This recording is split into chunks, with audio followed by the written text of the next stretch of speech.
တရက်ကိုမြန်မာငွေ15သိန်းခန့်ရနေတဲ့နိုင်ငံမြန်မာနိုင်ငံမှာတစ်လလုံးအလုပ်လုပ်ပြီးမှ15သိန်းရတယ်ဆိုတာသိမရှိပါဘူးဒါပေမဲ့ကမ္ဘာပေါ်မှာတရက်ပဲအလုပ်လုပ်ရင်တောင်မှ15သိန်းလောက်ရနေတဲ့နိုင်ငံရှိနေတယ်ဆိုရင်ပြင်ကြုံမလားဥရောပရဲ့လေးလေးနက်နက်လှုပ်ရှားနေတဲ့နိုင်ငံတွေတခုလူဦးရေ6သိန်းကျော်သာရှိနေပေမဲ့တဦးချင်းဝင်ငွေကတော့ကမ္ဘာထိပ်ဆုံးမှာပါဒါကတော့ဥရောပတိုက်အနောက်ပိုင်းမှာတည်ရှိပြီးလူစင်ပတ်နိုင်ငံလို့ခေါ်ပါတယ်ဒီနိုင်ငံကအလုပ်သမားတဦးရဲ့ဒီနှစ်ဝင်ငွေကဒေါ်လာ3သိန်းထက်မှရှိနေပါတယ်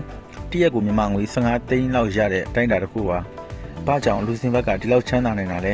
ဥရောပသမဂ္ဂရဲ့ဗဟိုအဖွဲ့အစည်းတွေရှိနေတယ်။ဘာသာရေးအာမခံလုပ်ငန်းတွေအထူးဖွံ့ဖြိုးလုပ်ကိုင်နေကြတယ်။နည်းပညာနဲ့ innovation ကိုအထူးကောင်းမွန်နေတာတွေ့ရတယ်။နိုင်ငံရေးတည်ငြိမ်မှုနည်းစနစ်ကောင်းမွန်မှု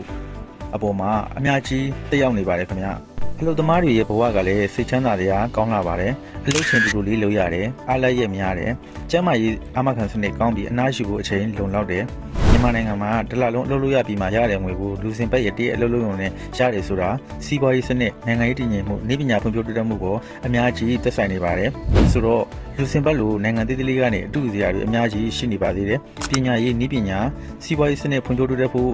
လိုပါမယ်တရက်15သိန်းရနေတဲ့ဘဝဟာအိမ်မက်တစ်ခုမဟုတ်ပဲဖြစ်နိုင်တဲ့အနာဂတ်တစ်ခုလို့မြင်မိပါတယ်မိတ်ဆွေတို့ရောဘယ်လိုမြင်ကြလဲကွန်မန့်ထဲမှာရေးခဲ့ပေးပါကျွန်တော်ကတော့ချစ်စိုးဝင်းပါဒီလိုမျိုးဗီဒီယိုတွေကိုအမြဲဖန်တီးပေးမှာမို့ like and share နှိပ်ခဲ့ဖို့မမေ့ပါနဲ့